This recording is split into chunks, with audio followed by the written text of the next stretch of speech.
What is going on, you guys? Welcome to the video.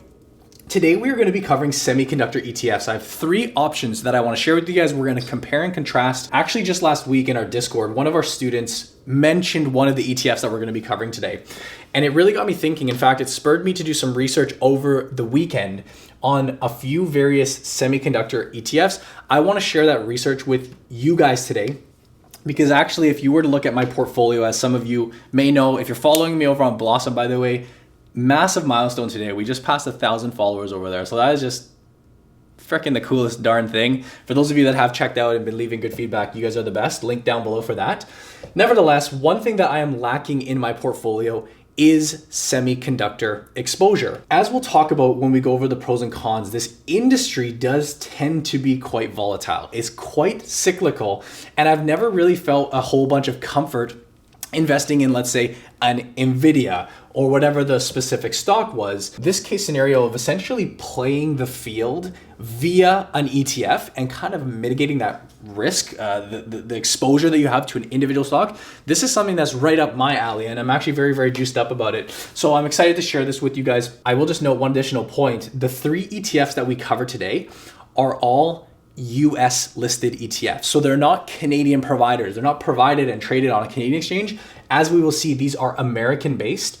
And this does happen. You will come across this more and more as you get more nuanced in the types of ETFs that you're looking for. I do typically like to advocate for picking Canadian funds when possible, but this is one of those scenarios where if the options are limited in the Canadian market and the selection available just isn't quite there, it does make a lot of sense, I believe, in a case like this, to go seek a US listed ETF. But nevertheless, we're going to talk about that in this video today. For those not familiar with semiconductors, I'm not much of a tech guy in and of myself, but what we need to understand is that the world runs on these semiconductors. They rely on these semiconductors, and I don't care what industry you're talking about, whether it be automotive and you think about the technology and the gadgets in your car, for example, whether we're thinking of computers or smartphones, of course, data storage, you name it.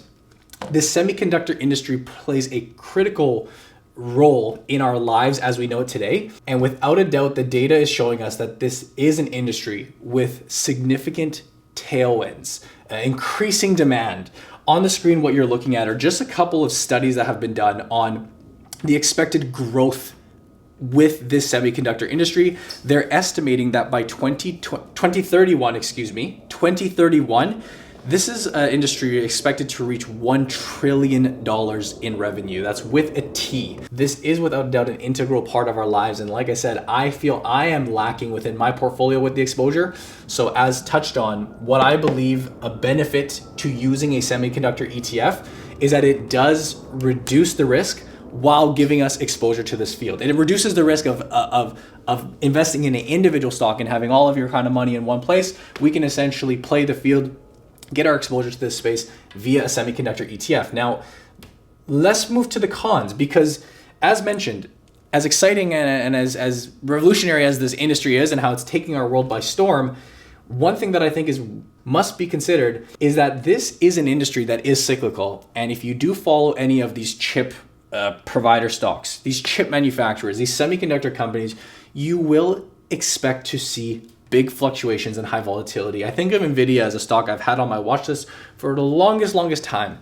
And it is not uncommon to see 50, 60, 70% swings. They are highly volatile. And for a lot of people, that might not just be a position that you're willing to stomach. Not to say that the ETFs can't fluctuate. And as we'll look at, they do. But an ETF would, of course, help spread out and mitigate that risk in a sense. Another con that is worth mentioning is that this industry does have elements of political risk. And especially for those of you that have been following the news as of recent, we are seeing some pretty notable crackdowns on chips and the rules and regulations around buying these chips or sourcing these chips, particularly out in China. In fact, Asia plays a huge part in the semiconductor field. Taiwan being really the main one, but Taiwan and Korea, those two countries make the vast majority of chip revenue globally. Now, what we're seeing is that America wanting to, bring that back in-house. We don't want to be relying so much on these other nations. But that is one thing that I would point out, is that this industry as of today does have high exposure to the global markets, in particular Asia. I actually saw an article literally this morning on Apple, I believe it was, just talking about their transition and how they're making changes within the business to hopefully become more and more, I guess you could say less reliant, but that's just not the reality of it. They get our iPhones are built and made in China. Just FYI, there is that exposure. A third con that I would like to point out is there is a lot of competition, and there are a lot of chip providers out there. If we're looking at chips in particular, why this is important to me is that if you are looking to invest in individual stocks, there is a big element of that guessing game and who will be superior, who will reign supreme. I remember during COVID, for anybody that's into video gaming like I am, a little bit here and there, but Warzone 2 just came out, so a little bit. There is a constant and ongoing battle of what is the best product out there, which one is superior, whether that be in your video games graphics card, whether that be in your computers, what is the best chips. These obviously impact our decisions on a consumer level, but more important for competition is when you have these big providers, these massive companies that are sourcing, via big contracts with these companies, there's not a whole lot of loyalty in terms of who they stay with. Everyone's fighting to get that next contract. Everyone's fighting to work with the big dogs. And it is just a tricky field to be in, is what I'm saying. If you're playing in this field, you need to be constantly innovating. You need to be constantly attractive and adapting. And that, what I would say, is potentially a con to going out and investing in these individual companies, because who's the winner going to be? Well, that actually then leans back on why I, again, believe a great way to play this is via an ETF. But with that overview kind of done with, and I'd love to hear your comments down below on what your opinions are top level on the semiconductor industry. Is it something you should be owning? Does it deserve a spot of your in your portfolio, like the same way I'm looking at it, like kind of treating it as its own little pie? I do believe it is. But nevertheless, let's go into a few options here, starting with number one, which was the ETF that I was actually brought aware with. I will zoom in here for you guys, but it is called the VanEck Semiconductor. I'm just going to put SC ETF. So that is the VanEck Semiconductor ETF. The ticker we'd be looking at, by the way, here, guys, is SMH. Again, a US listed ETF. Let me just step aside over here. This one holds 25 different holdings. The management fee comes in at 0.35%. We'll talk about that in just a moment. And in terms of size, when I say size here, I'm basically talking about net assets within the fund. That's a good way of indicating, how much demand there is, how much money is in this fund. This fund sits at about $7 billion. So not a massive fund. I mean, $7 billion is a lot of money, but in comparison to, a Vanguard or iShares funds, which has hundreds and hundreds of billions, $7 billion is still a more nuanced niche fund at the end of the day. Now, what is unique and what do we need to know about product SMH? First thing that comes to mind with me, I'm going to pop this up, which is right on their website. Portfolio may include both domestic and US listed foreign companies. Now, they all do in an element own foreign companies, but it is primarily a fund looking at US companies in the semiconductor field. But what we know with SMH is they do have a higher exposure, in particular to one company, which is Taiwan Semiconductors, ticker TSM. If you guys saw the news, we saw big Warren Buffett buy $4 billion, of Taiwan Semiconductor literally within the past week. Well, it was announced in the past week, but it was looking back at the previous quarter. This one comes in at the largest weighting of this ETF, sitting at about 9.88%.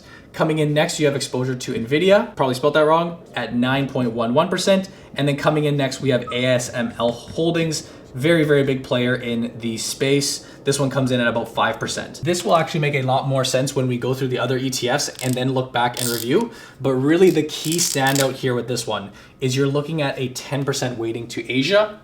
Taiwan Semiconductors, a stock that I believe is trading at a good value, but that is something to consider whether you want to be exposed to this market or not, because this ETF in and of itself, by far of the three, has the highest global exposure, the highest exposure to Asia. Clearly, if you are a fan of Taiwan Semiconductors, this may be the play, seeing how you are overweighted to it relative to the others.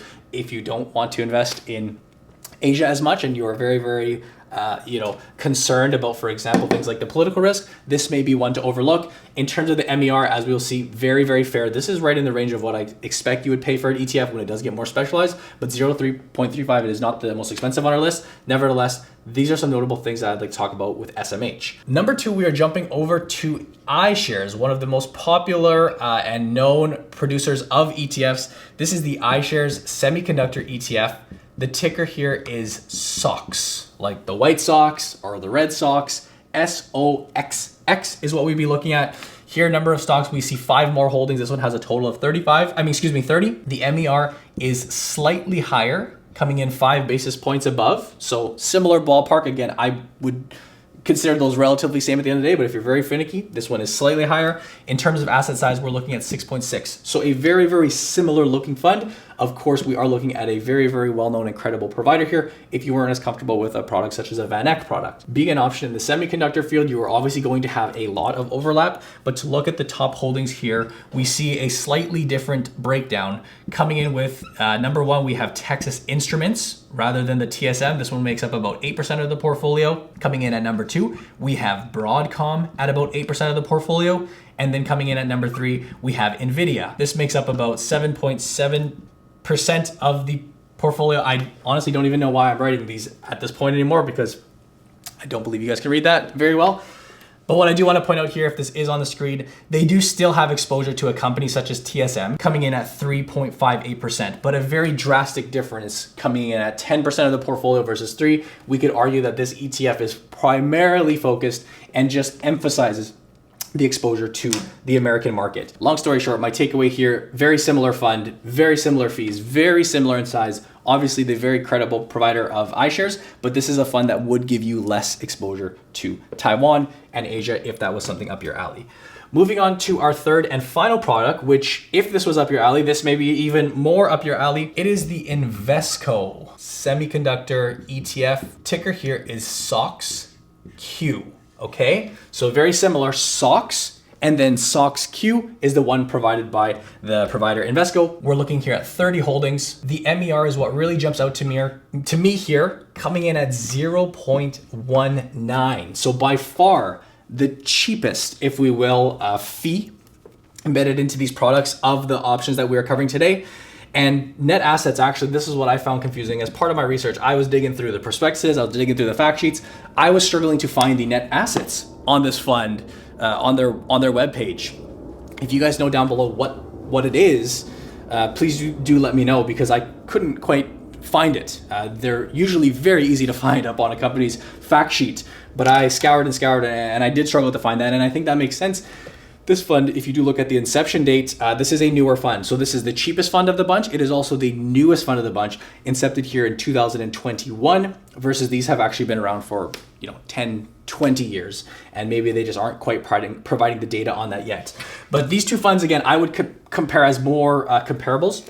Because if we do look at the breakdown, we have Texas Instruments again coming in at the largest holding, 8.7%. Number 2 comes in with Broadcom once again. Number 3, we see exposure to Qualcomm coming in at about 8%, 7.98, excuse me. Let's just round that up to 8%. So again, of their top holdings, we see less exposure to the global markets. However, up on the screen, what you are looking at is about 88% is US focused. Combined, you're getting about 10% into international exposure, a pretty even weighting amongst China, the Netherlands, and Taiwan. I will just remind you, a nice little tool to add to your arsenal that's useful in a time like this is an ETF comparison tool. There are a number of these online, but the one I've always used is this, where you can literally go in and punch in the tickers and see the overlap in terms of the holdings, make all sorts of comparables. When you're comparing ETFs like this, it's a very, very valuable resource to at least go through as you guys are doing your additional research and as you're doing your additional due diligence. I hope what I've been able to display here is just an overview of 3 really of the top choices. And if you are bullish on this entire industry, it's not to say that this one's going to suck and this one's going to be great. They all should benefit. Or if things continue to struggle, because if you look at the numbers recently, there is some slumping numbers globally. Again, short term, in my opinion, kind of bound to when you think about how much of a pent up demand there was from COVID and all of these supply chain issues. It had to slow down. But that doesn't mean that over the next decade, this isn't going to be an area to be in. If you feel this is a good area to be in, what I'm trying to say is that all of these ETFs should benefit. They just have their nuance. SMH is likely the play if you want to have that higher exposure to the global markets. iShares, I would say, is probably your old reliable option for those less favorable, less interested in investing here. You are paying the highest fee, but of course you're investing in iShares product, which a lot of people do seek comfort in. They do tend to migrate to iShares and Vanguard products. Absolutely. If you wanted to go for the newer fund, the cheapest fund of the bunch, again, these two are quite comparable in my opinion, just a fraction of the cost. You are investing with the Invesco SOXQ. If it were me personally, just to share and wrap up this video, and again, I am in the process, like I am currently doing my due diligence. I haven't pulled the trigger yet because I don't like to, buy things right away. That's kind of a rule of mine, is when I see a good idea, I do my research, I give it a bit of time. And like I said, it's been no more than a week. So there's no rush for me, but I do believe I will ultimately add one of these. I personally, as you guys know, would lean to this option here. I think it's very, very, to me, optimistic that you see Warren Buffett, greatest investor of all time, investing in a company such as Taiwan Semiconductors, despite the invasion, despite all of the fear that the North American media paints over there. You guys don't have to agree, but again, topic for another discussion. This is the fund that is obviously the most exciting to me. That said, when you factor in my personal portfolio, which again, you can check out on Blossom, which is linked down below, which I'm happy to share with you guys and whatnot. You guys already know that I'm at my exposure that I want when it comes to Asia. I own Tencent, I own Alibaba, and do I want to pick a fund that has a 10% exposure to more Asia? I do, but I have to be responsible as an investor, and I probably would then, I'd have to really reconsider it. And again, this is the process that I'm going in, but that's where everyone's investing situation comes into play. I'm just sharing with you guys what I would consider doing. You guys know your situation better than everybody else. These two funds then come next in mind, obviously. And for me personally, I would probably go with the Invesco fund. I'm not against investing in a new product that just came out, especially if it's cheaper. But that's just me personally. I'm also a big fan of Invesco. I've actually invested with them over the years with mutual funds. I believe an ETF here or there over the years. So I have no issue with any of these three. But I'd love to hear what you guys think down below. Again, I'll thank one of our students, Max, who brought this to my attention, and I hope you guys like me sharing my thoughts and research here. I'm genuinely curious to know from our follower base here, how many of you guys do prioritize investing in semiconductors? Like, do you view this as an area you want exposure to in your portfolio? You could just look at it as your overall tech exposure. To me, I almost look at tech, and then I want within that a subcategory, a subtranche is direct semiconductor exposure. Again, I'm sitting at very little, if that, actually none, if you look at direct exposure, which is why, again, this is top of mind for me, and I'm happy to kind of share my thoughts here. But yeah, leave a comment down below if you guys enjoyed. Give this video a big thumbs up. As always, make sure you are subscribed. And if you did enjoy this content, you want to learn more about the stock market, check out the Investing Academy. So that is that first link down below. If you're in the market for courses, training, community, we work with Canadians all over the country, teaching them from scratch. So you could be a complete beginner. You could know nothing about the stock market, and we will walk you through step by step with our process. That is that first link down below. Would love for you guys to check it out. But as always, I thank you guys for watching.